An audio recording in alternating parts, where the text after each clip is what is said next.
Hello दोस्तों, तो स्वागत है आप लोगों का मेरे इस यूट्यूब चैनल गेट एस्पायर पे। तो आज मैं आईआईटी बीएचयू के एमटेक प्रोसीजर के बारे में सारा डिस्कस करूंगा। कौन सी ब्रांच कैसी है, किसमें कैसा प्लेसमेंट है और आपको क्या ऑप्ट करना चाहिए, क्या ऑप्ट नहीं करना चाहिए। ठीक है, तो मैं स्टार्ट करता हूँ कि आईआईटी बीएचयू का एडमिशन प्रोसीजर क्या है। तो देखो, सबका गेट का रिजल्ट आ चुका है। तो अब उसके बाद लोग आईआईटी बीएचयू का फॉर्म भरेंगे। ठीक है, देन उसके बाद एक उसमें काउंसलिंग की डेट मैंशनड है। तो अब काउंसलिंग से कई लोगों को डाउट रहता है कि मेरा इंटरव्यू होगा। तो मैं आपको पहले ही बता दूं, तो इंटरव्यू नहीं होता है। बस काउंसलिंग में क्या करते हैं वो लोग कि मतलब डॉक्यूमेंट वेरिफिकेशन करेंगे एंड देन फर्स्ट राउंड में जिसको जो ब्रांचेस मिल रही है अकॉर्डिंग टू गेट स्कोर वो उनको प्रोवाइड कर देंगे। एंड जो भी बच्चे रेस्ट रहेंगे वो सीओएपी के थ्रू उनको ब्रांचेस मिलती रहेगी। एंड नॉर्मल प्रोसीजर जो गेट का मतलब सीओएपी का फॉलो होता है वही होगा। ठीक है, accordingly round 1, round 2, round 3 and round 4 and then spot round में जो भी स्पेशल राउंड में जो भी आपको ब्रांचेस मिलेंगी वो मिलेंगी। ठीक है, तो ये तो हो गया पूरा एडमिशन प्रोसीजर। अब सबको डाउट रहता है कि प्रेफरेंस ऑर्डर क्या रहना चाहिए। तो मैं आपको प्रेफरेंस ऑर्डर बता दूं, तो पहला रहता है माइक्रो इलेक्ट्रॉनिक्स, दूसरा रहता है DTI digital techniques and instrumentation, तीसरा रहता है कम्युनिकेशन सिस्टम्स एंड चौथा रहता है रेडियो वेव यानी कि आरएफ। ठीक है ना। तो मोस्टली तो मैं आपको बता दूं कि माइक्रो इलेक्ट्रॉनिक्स और डीटीआई लगभग सिमिलर ब्रांचेस है। कम्युनिकेशन डिफरेंट है, आरएफ डिफरेंट है। ठीक है, प्लेसमेंट पॉइंट ऑफ व्यू से माइक्रो इलेक्ट्रॉनिक्स डीटीआई में no difference, almost no difference. RF में थोड़ा लीस्ट प्लेसमेंट रहता है, इसलिए मैंने इसकी प्रायोरिटी कम रखी है।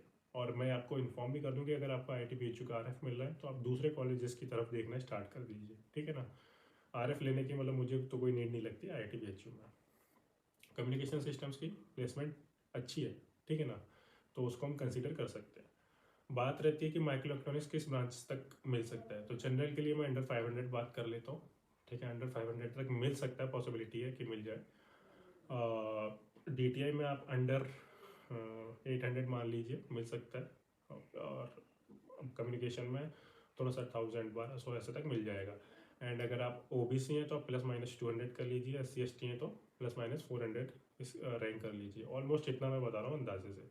ठीक है, बात रही प्लेसमेंट। देखो, placement is well and good in both DTI and micro electronics. Communication also have a good placement. ठीक है, so you can consider that branch also. So IIT BHU में actually internship भी allowed है. So if you are able to get internship during January to March period of your first year, I mean second semester, then it is good because you have a good chance of getting pre-placement offer in that company also. So but if you are not able to get it, then there is a second opportunity of a placement session which will get start in the month of December. सो आपके पास एक other chance भी रहेगा कि अगर आपकी internship नहीं लगी है then you will be able to get full time placement in December season. तो ये एक अच्छी चीज़ है आईआईटी बीएचयू की कि आपको इंटर्नशिप और फुल प्लेसमेंट दोनों अप्लाई मतलब अलाउड करती हैं। But most of the IITs में ये चीज़ नहीं है, आपको केवल फुल टाइम प्लेसमेंट पर ही डिपेंडेंसी रहती है, आपको इंटर्नशिप नहीं दिया जाता है। ठीक है ना, तो ये एक अच्छी चीज़ है।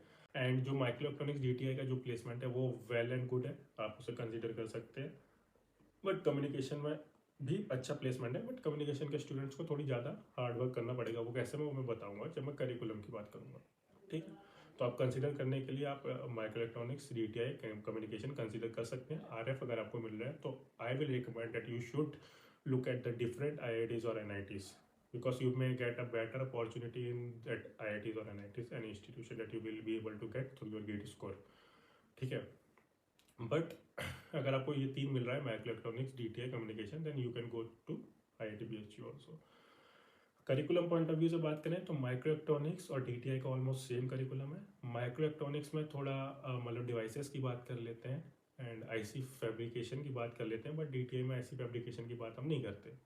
तो जो भी फैब्रिकेशन प्रोसेस होता है वो आपको पता चल जाएगा कि कैसे आईसी फैब्रिकेट होती है through your IC fabrication. But I think DTI में वो चीज़ नहीं कवर होती है। कम्युनिकेशन एक डिफरेंट सब्जेक्ट है एंड क्योंकि माइक्रो इलेक्ट्रॉनिक्स और डीटीआई दोनों में एचडीएल लैंग्वेज सिखाते हैं क्योंकि वो करिकुलम का पार्ट है, बट कम्युनिकेशन वाले ब्रांचेस में नहीं है। तो अगर आपको वीएलएसआई वाली कंपनी में प्लेस होना है then you will have to learn it through the online sources like YouTube और anything that you want to choose. ठीक है, सो डीटीआई और माइक्रो इलेक्ट्रॉनिक्स में you can get HDL language as your curriculum, but in communication system आपको नहीं मिलेगा HDL language, तो आपको बाहर से सीखना पड़ेगा, क्योंकि प्लेसमेंट पॉइंट ऑफ व्यू से अगर आपको VLSI कंपनी में प्लेस होना है तो HDL is a important language. Okay, तो ये तो रही प्लेसमेंट पॉइंट ऑफ व्यू की बात। एंड हाँ, कई लोगों का ये भ्रम रहता है कि मैं IIT में आ गया तो मेरा प्लेसमेंट हो जाएगा। तो मैं बता दूं, जितनी भी स्ट्रेंथ रहती है, आई थिंक MTech में 30 की स्ट्रेंथ रहती है IIT BHU में, तो सारे रैंकर्स हैं। तो आपको ये नहीं सोचना है कि आप आ गए तो लगभग प्लेसमेंट हो जाएगा, आपको कैजुअली नहीं लेना है। आपको डे 1 से, जब आपका एडमिशन हो जाए, जब आपकी क्लासेस स्टार्ट हो जाए, आपको पढ़ना स्टार्ट कर देना है। मतलब ज़रूरी नहीं कि करिकुलम पे डिपेंड रहें, बाहर के सोर्सेज आप देखिए, उनको एक्सप्लोर कीजिए और वहाँ से लर्न करना स्टार्ट कीजिए। एंड बेटर ट्राई कीजिए कि आपको इंटर्नशिप अपॉर्चुनिटी मिल जाए, क्योंकि वो प्री प्लेसमेंट ऑफर मिल सकता है वहाँ पे, तो आपको एक सेकंड चांस मिल जाएगा। अगर वहाँ पे प्री प्लेसमेंट ऑफर नहीं मिलता है तो आपको सेकंड चांस मिल जाएगा फुल टाइम कंपनीज में बैठने का, और ऊपर से अगर आपने जो इंटर्नशिप करी है उसका एक्सपीरियंस सर्टिफिकेट भी उसमें काम आएगा। तो ये तो था कि IIT BHU का प्लस पॉइंट, क्योंकि वो इंटर्नशिप और फुल टाइम प्लेसमेंट दोनों अलाउ करते हैं। तो ये आप मतलब मेरे हिसाब से आपके लिए एक पॉजिटिव पॉइंट है फॉर IIT BHU, क्योंकि अदर IITs ये नहीं प्रोवाइड करती है। अदर IITs की प्लेसमेंट के बारे में अगर आप बोलेंगे तो मैं वीडियो बनाऊंगा, अदरवाइज कोई बात नहीं। IIT BHU का क्योंकि मेरा पर्सनल एक्सपीरियंस है तो मैंने बना दिया। अगर आप अदर IITs का बोलेंगे तो मेरे पास हैं स्टूडेंट्स या मेरे कलीग्स हैं जिनसे मैं बात करके बता सकता हूँ, ठीक है। बाकी अगर कोई भी IIT BHU से रिलेटेड आपको डाउट हो तो आप मुझे DM कीजिए, कमेंट्स कीजिए। बाकी अगर आपको वीडियो पसंद आए तो इस वीडियो को लाइक कीजिए, चैनल को सब्सक्राइब कीजिए। मिलते हैं अब अगली वीडियो में। Thank you.